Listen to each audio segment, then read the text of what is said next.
Time for a special edition of ACC Baseball Etc., presented as always by our friends at Academy Sports and Outdoors. The sun is out and the fun is on at Academy Sports and Outdoors. You can score a cool pool, savor summer flavor with a grill, prep for fishing weekends, or mount up with a new mountain bike. However you have fun, you can't lose with their top brands. Gear up online at academy.com or at your local store. I'm Daron Vaught.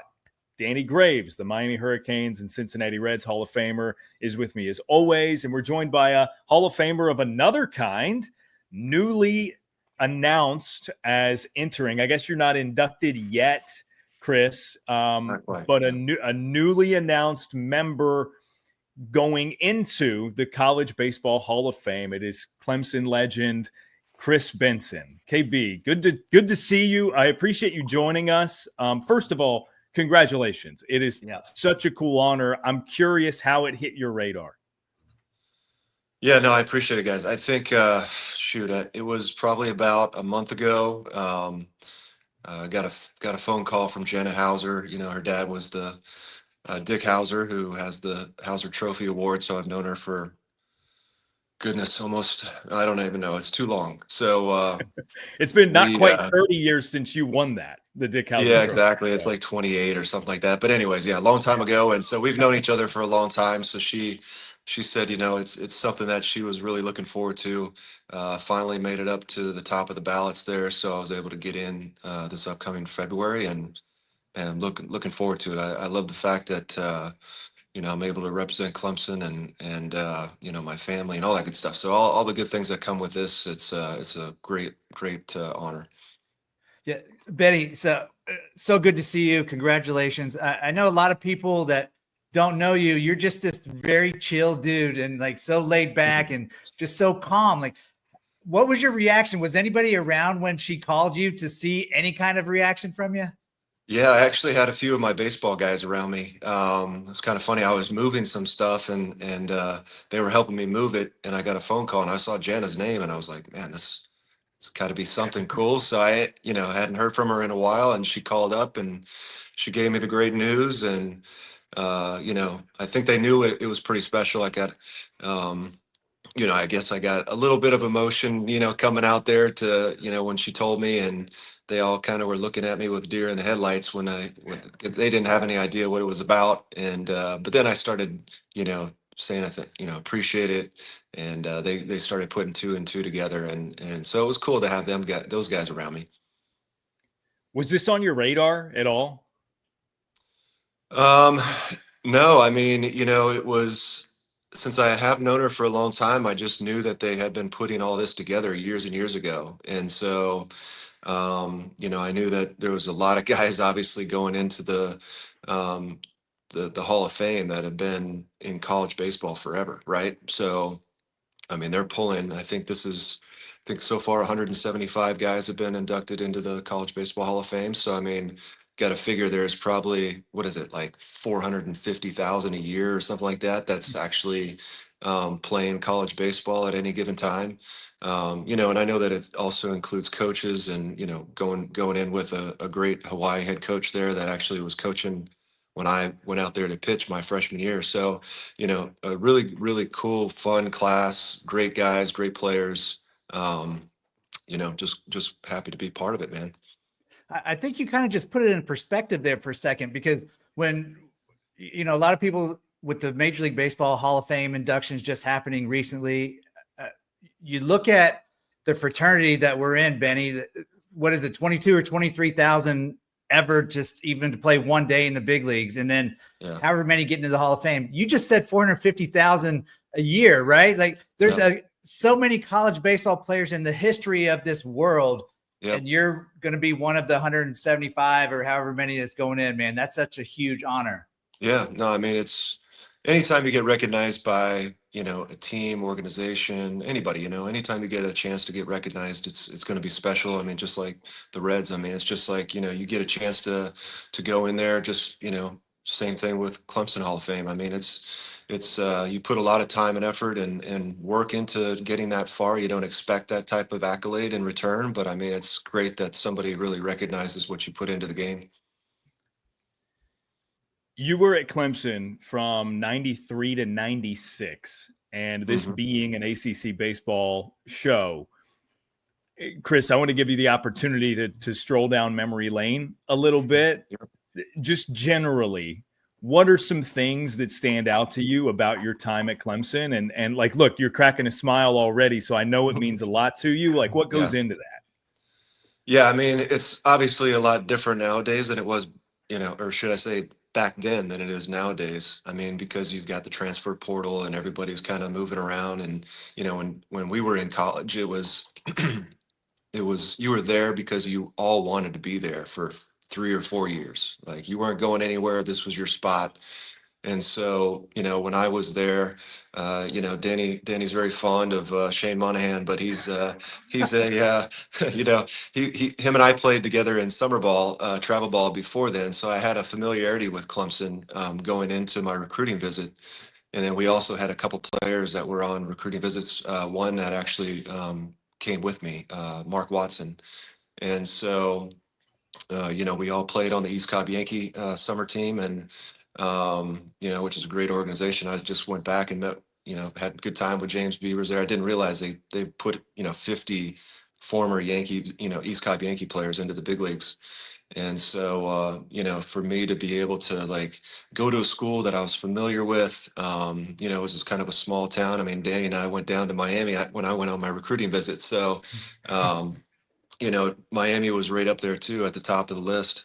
And so being able to, go into Clemson and really experience everything that, that you want to accomplish in college baseball. I mean, again, fortunately, Danny and I were part of some great teams in college, and we were able to go to the College World Series and, win an ACC championship, a couple or regionals at the time.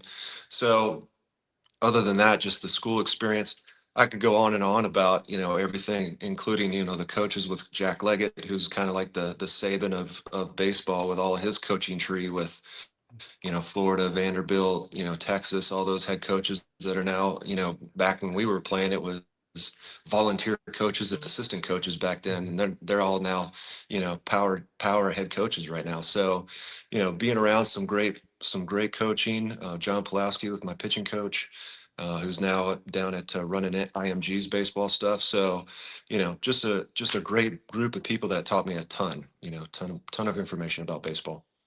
So, I love the Shane Monahan story. We'll get into that in a second. Do you ever get back to South Carolina to hang out with Coach Leggett now that he's back in the dugout? I know he's not doing a whole lot, but it's great to have him around. Yeah, for sure. I mean, he's definitely much more involved these days than he has in the past. Just getting involved with the practices, and he's there at every single game. And so, just having him around, I know means a lot to the coaching staff, with Bakich, and, the fact that Bakich was a assistant coach there when he was just learning how to be a coach. And so, again, just another coach that's, at Clemson now, that was at Michigan, that came from that Leggett tree. But yeah, I mean, I try to get back. I plan on getting back unless they invite me back, who knows? We'll, they'll probably invite me back for the College Baseball Hall of Fame stuff. So, so I'm sure I'll probably make a visit back here in the spring. But yeah, I try to get back at least every 2 or 3 years. I try to stop in. Nice. So, we had Coach Leggett on here, I don't remember, a couple years ago, and I had to make a confession. The whole Shane Monahan story, I guess briefly, us three know about it, and there's some people out there that know about it, but caused a little ruckus or whatever. So after the benches cleared and the game was over, so I had a confession to make to Coach Leggett. He asked me after the game, Benny, if I hit Shane on purpose. And I said, no, sir, I didn't, because I was scared to death of Coach Leggett. Because, he was probably the best fit coach in all of America and all of college baseball. So then when he came on our show, I had to admit a 30-year lie that I had to live with for so long, and said, Coach, I really did hit him on purpose. But he took it well. Yeah. It was great. That's all right. I can see that happening. But yeah, man, Shano, right? So he, he's doing a good job. He's coaching up kids right now down in South Carolina with his organization, and doing a really good job of passing along what he's learned throughout the years. And you know, the one thing you're going to get from him is just all out, right? He's just all in the game. He's always going to have that energy level super high. He was a tremendous center field leadoff guy for us. The reason why we really did as well as we did. I mean, we had some great players, but I mean, he was part of it. So, you know, definitely, I remember that game. Remember the stands. You know, what is it? Turtle Thomas was like climbing up into the stands, trying to start a fight with guys in the stands. So, you know, our K crew over there, that every time you walk by them, they're like, you know, strike you out. So, it was quite the environment. I don't know if it gets that way anymore these days, but it was something that, you know, you and I will never forget. I mean, that was one of those Never memories forget. that sticks in your brain forever. Yeah. I'm sure you've No watched doubt about it. recent Clemson postseason games. I mean, it's still pretty chippy, KB. It's still pretty. Is it? Okay. Well, down in the bullpen, Okay. especially. Yeah, I mean, I do. Yeah, I mean, well, you look at what happened with Florida and Clemson in that one game, right? When Baggage got tossed, that was more the umpires, but you know, it's definitely, especially nowadays. Well, not that it really matters, honestly, but I mean, it's such a win now mentality. Like there's not as much, from what I understand and what I see and hear, being out here in San Diego now. It's like it's just a win now mentality. It's not a lot of development going on. It's more like, hey, you need to be developed when we get you now. And so, um, so I don't know. I mean, you've got guys that are just there for a year. And so, you know, again, when you're totally invested and you're in it for the long haul, you know, I think that it just raises up the intensity level and the you know, the all in mentality, like I said. But anyways, if you're a baseball player, man, you're going to be fired up no matter what, I guess. Well, I'm curious. Danny alluded to it, and you guys obviously know each other, whereas you and I do not really. But you see, anybody who talks about Kris Benson, it is, hey, he's stoic, he's low key, he's chilled out. With all the big game environments that you pitched in, especially at Clemson, with that sort of buy-in in mind, is there a time that stands out where like you got as over emotionally as you did? Is that because like those moments probably they have to stand out to somebody like you, right? Yeah, yeah. No, I mean, you definitely do. I mean, look, I got my personality from my mom, you know, so she's super chill too. But you know, it parlayed well with what I did, you know, as a starting pitcher, because as we all know, there's going to be ups and downs. And when I talk to players, you know, in high school and middle school, and I try to teach them a little bit about, you know, the game of baseball and obviously the ups and downs that come with that. I mean, the downs are something that you got to deal with. And so, you know, being able to you know, get into hostile environments, you know, I always enjoyed playing in New York City. Like Danny and I mean, I love playing in New York. I mean, that was like coming from Pittsburgh to New York, two totally different, obviously completely different mindsets, atmosphere, fan engagement, the whole nine yards. And so, you know, when I left Pittsburgh, it was like, wow, this is pretty awesome. And I always loved playing there as a visiting player. And excuse me. And so being able to play there, I didn't get an opportunity to be in a World Series playoff environment. That was like right afterwards. But anytime we got to play the Yankees, I mean, that's one of those games that I, you know, remember fondly. When Randy Johnson and I toted up back to back, once in Shea, once in Yankee Stadium, and that was probably as close as I got to like big league playoff environment, because it was just a packed house. Um, you know, the first strike that I threw to, excuse me, to Derek Jeter, I mean, it seemed like, you know, the first pitch of the World Series, you know. And so, so being able to be in those environments and just being a little bit more chill, I mean, but being in those environments at the same time, it brings the better, like it just brought you to a different level, you know. And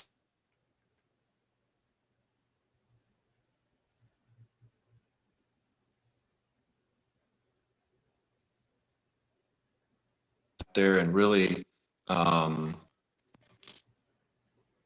you know, take your game to the next level and know that you can compete at that level in a great environment. Anyways, it was a lot of fun. I've got tons of memories when it comes to college and pros, the Olympics even, and so it was a lot of fun. Yeah. If you looked up the definition of never too high, never too low, it's Kris Benson. And I loved being around him because you knew that he was never in a bad mood. He's just always just so chill. And it was great. Many people don't know we played together. I sometimes forget that I even played in New York because it was so bad for me, but I agree. The environment is tremendous. And you mentioned that you try to teach this to the younger kids. Is that what you're doing these days? Are you coaching or giving lessons or? Yeah. So a little bit of both. I started volunteer pitching coach here at the high school out in San Diego. I kept watching it from the stands and I was just like, man, these guys need some help. I just kind of, would be whispering like, oh, we should be throwing a fastball right here. And he'd throw a curveball and it get hit. And I was like, these guys are killing me. And so, throwing fastballs inside, it's like, come on, you guys got to learn this stuff. So it kind of chipped away at me and I got involved. And I've ever since, I took a little break from baseball and then I got sucked back in once I started coaching the kids at the high school level. And then, I really got into it last summer with doing some private stuff around the area, just working with kids and seeing them develop. And that's, anytime you get to work with the young guys and really develop these guys, it just means so much and see their results. And last year I started in the summertime. I worked with the 3 starters that we have that were going to be coming back as seniors. All 3 had their issues. And then this past spring, I had one guy was the first team pitcher of the league, one was second team, and one was third team. So, all these guys really developed over a short period of time. And so that's what really I love seeing, Now I got to see one of my guys go play up in the collegiate summer league up in Seattle, and he's like got a .7 ERA and shoving up there. So it's like, and then got some younger guys coming in, freshmen and sophomores. So anyways, I love that stuff, man. I love, even when I was away from Clemson, I would be a little frustrated sometimes that they weren't developing guys as much as I wish they would, and because I'm like, hey, where's the other Billy Koches and Kris Bensons coming through Clemson, right? And so it's like, we had Spencer Strider come through, but he got the COVID situation and he got the, elbow surgery and things. So he got his career cut short at Clemson, or else he would have been a great one. But overall, I just get frustrated with the development of young kids. So as many kids as I can help, man, I'm all about it. Awesome. So I'm curious because by the time people have heard this, I'm taking a little bit of a directional turn here, Kris. By the time people will be listening to this, the MLB trade deadline will have come and gone. I'm always fascinated by a player's perspective being in that. And if I'm not mistaken, you're being traded from the Pirates to the Mets was a deadline deal, right? Late July. Yep. On a very human level, like, what is that like? And how logistically do things happen that are necessary, right? Like, if I get a job that is elsewhere, I currently live in the Durham, Chapel Hill area in North Carolina, but like, if I get a job in California, I'm presumably going to set it up to where I've got some time to manage that, right? That's different when you are mid-season and it is as pressurized as it is with you guys, yet you do have all the human stuff like a family and a home, and you got to take care of all that. What do you remember about that time in your life?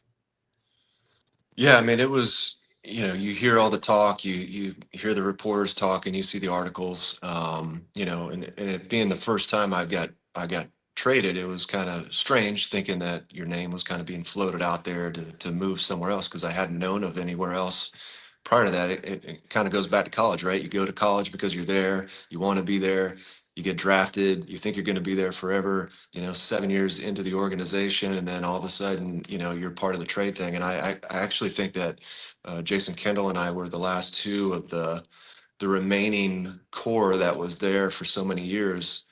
Jason being probably the last guy to go. I was second last, but being able to, I was in Milwaukee when I got traded. And so, I was out, I think I was just out for pregame BP and stuff like that. And then they told me that, I had been traded. And so, yeah, I mean, it was kind of, I knew it was coming. It was inevitable for it to come at that point.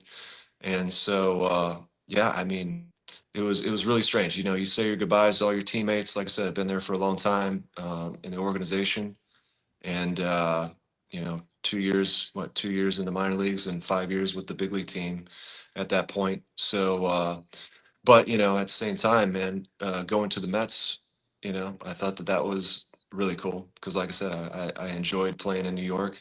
They had some great players. I mean, heck, I mean, I went from the oldest guy with the Pirates rotation to the youngest guy with the Mets rotation, right? So I had Pedro, Glavine, Al Leiter, senior, and then we've got Traxel, and then myself. And so I saw it as an incredible opportunity for me to learn, because I had always been, not always, but I was, more or less one of the older guys on that side with the Pirates. So I got the private jet that flew me down to Atlanta, and I ended up starting against the Braves for like the third start in a row. So that didn't really help, but it was kind of ironic that I got to the Mets when I was back in my hometown, so it was cool for everybody to come and see. And then I just remember that game, like not to get off on a tangent, but I remember Piazza was my catcher at the time, and so. He didn't really know me. I didn't really know him. And so, I literally had just shown up that day for the first day because I flew in the night before and started that day. And I just remember we went through the signs. We, went over like a little game plan. I had just been, thrown against him twice in a row. So I kind of knew what to do against him. But then during the game, Piazza was throwing down like a 3 sign. And I was like, all right, so this is like Chipper Jones up there, and I'm like throwing him sliders, and I'm like, well, shoot, I'm not gonna shake off Mike Piazza. Like, it's my first day here, so I'm not gonna shake him off. And so I just kept throwing. He kept putting down 3, and at the end of the game, he's like, it's like, oh, you had a really good slider. Do you throw that a lot? I was like, no, I mean, normally I throw Chipper and those guys like change ups. And he's like, oh, I thought that was your change up. I just thought that it like cut. I was like, so he got confused with throwing down a 3 for a change up. And I was throwing sliders, and since he had never seen me, he just thought that my change up just kind of, I don't know, man, it was crazy. But needless to say, I mixed it up on the Braves the third time around because they were like, "What the heck is he throwing me all these sliders for?" But anyways, one of those things that you realize when you get traded that there's a lot of communication that needs to happen, and unfortunately, in my case, I just got thrown right into the mix, and had to go in there and throw immediately. But it was a great transition, trying to find a place in New York City. I ended up just keeping my family back in Atlanta. So we ended up kind of moving from Pittsburgh back to Atlanta. And then we just rented a place up in New York. And then just went back to Atlanta after the season was over, and pretty much kind of did that for the rest of my career. Just called Atlanta my home base. But raised the kids up in Pittsburgh. It was a great place to be with them until they got a little bit older and then ran out of stuff to do in Pittsburgh. But not a lot going on. I think there was more going on afterwards because the city went bankrupt. So the government gave them like a ton of money. They ended up building the casino and the new new stuff around the riverfront and all that kind of stuff. So I missed all that, but it was a fun time. Not to say it was bad, but it was good timing for me to kind of move on. Yeah. Gosh, both of our cities in the Midwest that we played for, Benny, just totally turned things around and having pretty cities now that we're gone. It must have been something with us. I don't get it. But they're gone. Let's do it. Yeah, exactly. And hey, so I got to go back. Once. I got to go back to what you were talking about with Piazza and calling the sliders and thinking it was a cut change or whatever he thought it was. Yeah. Do you remember the results against Chipper with the sliders? Because he had to have been confused. Yeah, he was definitely confused. I couldn't tell you. I just remembered that situation of of sequencing those pitches. I can't remember the exact results of it, but yeah, he had to be confused because if he, the way that he is, obviously he's going to be keeping a little memory bank going on how you approach that at bat. And especially since I had just faced him, I don't know, 6 or 7 times the last 2 outings. So throwing him a bunch of changeups, he was probably, I would assume he was pretty out of whack. Gosh, I wish I could have seen him going back to the dugout. Gosh, this dude's throwing me sliders now. He's never thrown me a slider before. Yeah, exactly. KB, I want to do something with you. It's a game of sorts that we play with Gravy. We call it Hall of Name.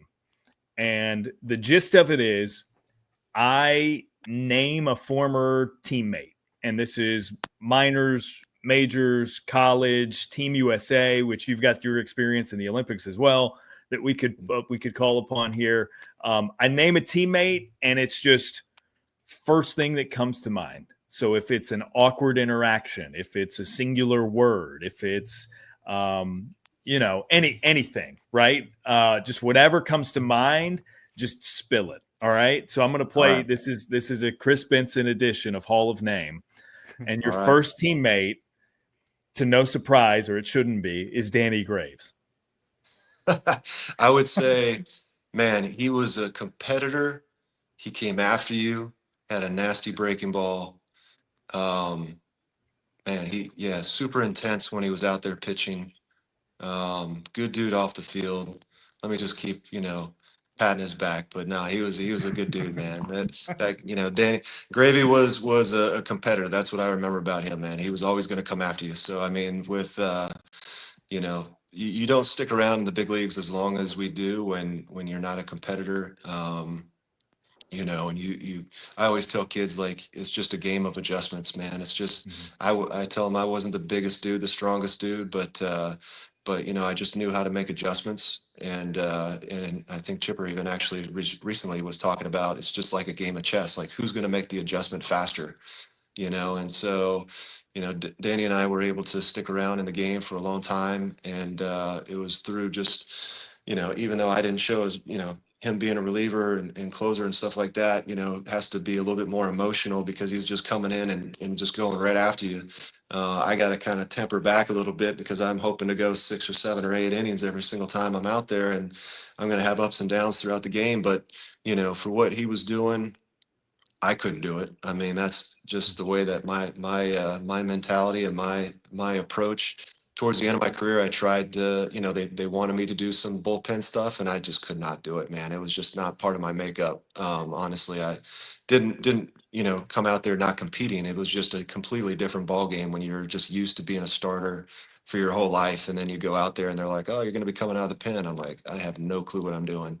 And so anyways, I know how tough it is to do what Gravy was doing, and all these guys that come out of the bullpen. It's tough, man. So got to be competitive, got to be ready to go.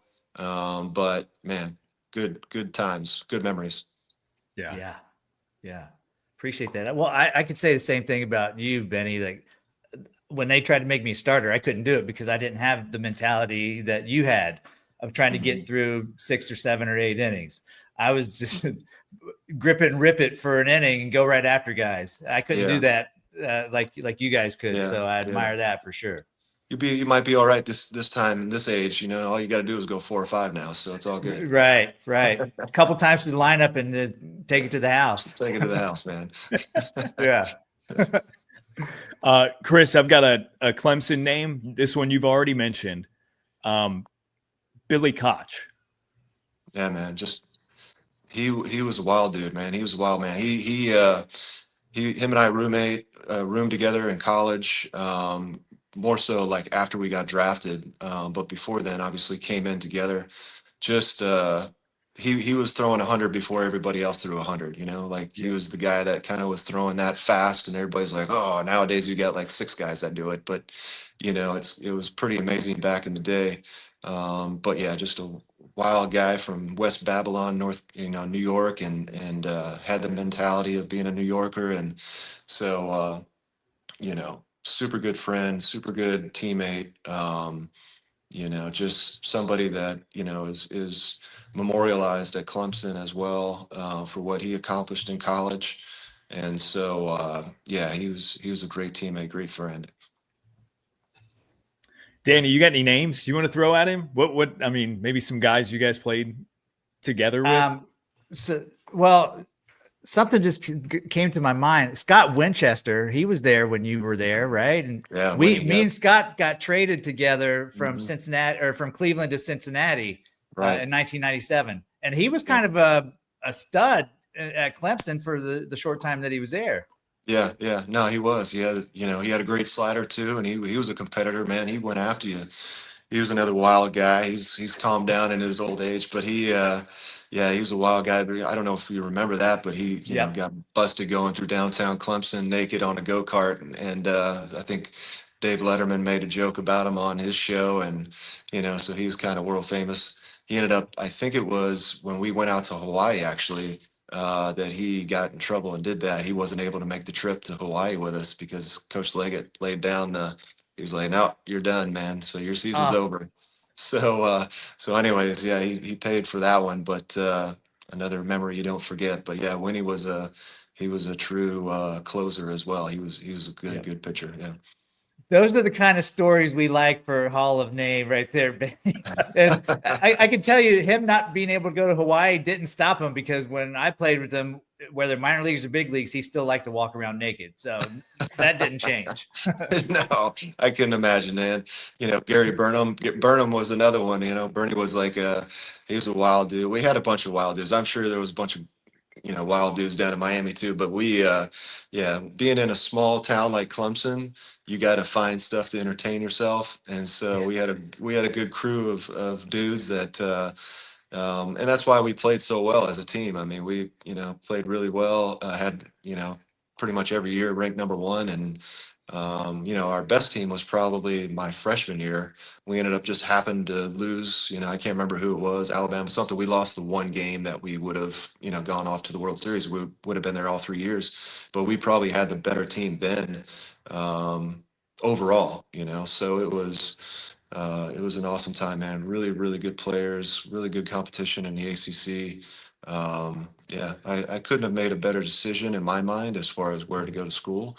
And so again, just to kind of reflect back on the Hall of Fame and stuff, it's like, it just kind of floods all those memories back, that you've kind of not forgotten about, but just haven't thought about in a long time. Yeah, it is certain to be a great night for you, Kris Benson. The 2026 Night of Champions in February, Overland Park, Kansas is where it all happens. This is a killer class that you're going in with, Phil Nevin, David Price, Steven Strasburg, Mark McGuire, Alex Gordon. Wild, just incredible. Strasburg's stuff in there. Yeah. No, it's a great class. I mean, I just think that it's definitely something that, I was waiting on for a long time. I was hoping to get an opportunity to be elected into the Hall of Fame and have an opportunity to be around those guys. But then, like you said, to see the names that are going in, Mark McGuire and David Price and all those guys. I mean, that's, some in Strasburg. I mean, some really, really good names. They just told me I had a lot of good support on the committee. Some familiar names that I knew that were on the committee. And so, just slowly made my way up to the top of in the top there to get elected. And so, it's going to be a good time to see everybody out there and do the same thing. Talk a lot of stories. That's a lot of number one overall picks that are in this class, by the way. Yeah. It is. I mean, there's not too many of them, but it seems like they're all in this one. So yeah. Yes. Yeah, it's pretty cool. And then Alex Gordon was number 2 overall, I think. So okay.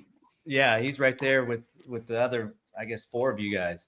Yeah. But like I said, impressive. I mean, they're pulling from 1930, and 1965, and so it's being part of that crew. It doesn't, it's pretty amazing. So I mean, it's again, the numbers, and when you kind of break it all down, just like if you played in the big leagues for over 10 years, it's like 7% of the overall, whatever the overall number is. It's like, being able to play in the big leagues that long is special. So, I mean, being able to, go out there to Overland Park and be with the committee and be with those other players and the fans of college baseball. I mean, it's going to be a fun time. It's going to be cold, but it's going to be fun. Not looking forward to being in Kansas City in mid-February. Yeah. Oh, Stay inside. Yeah, totally inside. Well, congratulations, Kris. Again, it is a really cool honor for you. It's cool for us, as people who observe and talk about the ACC on a weekly basis, especially during the season, to have so much ACC influence in this class. We had Ray Tanner on, former NC State head coach, a couple of weeks ago as part of the class as well. So I forgot. I really Ray, do Ray was an appreciate assistant coach on the Olympic team too. So Yep, exactly. So everybody, it's all connected. It seems. It's funny how that works. Well, congrats again, Kris. We really do appreciate it. Great to see you. Appreciate it. Yeah, same. It's been fun. Yeah, appreciate great it, to guys. see you, Kris. Yeah, same here, man. Hope to run into you soon. Yeah, hope so. Yeah, man. All right. I'll talk to you guys. Thanks, man.